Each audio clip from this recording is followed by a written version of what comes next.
Okay guys, simpleng recipe, pampahealthy ng ating skin para lalong ma-inlove si Mister sa'yo. So meron tayo ditong mangga, avocado, dalawang saging. Naks, umi-ASMR. Next, kailangan natin ng blender.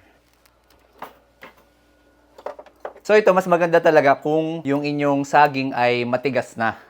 Yung saging na prutas, hindi yung saging ni Mister. Kasi kung frozen banana yung ginamit natin, at least hindi na tayo maglalagay ng yelo. So napakadali lang po ito. Pwede nyo ito gawing baon for everyday. Napakayaman po kasi nito sa vitamin C. Primary antioxidant po yan para malabanan yung cell damage sa ating balat.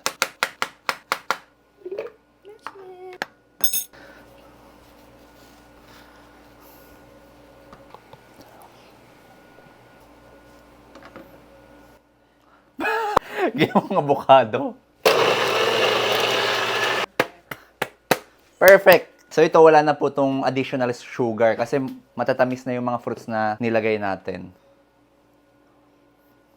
Ay, sarap!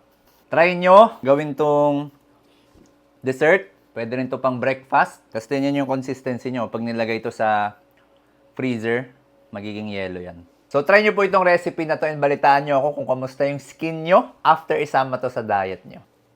Bawal sa ito eh.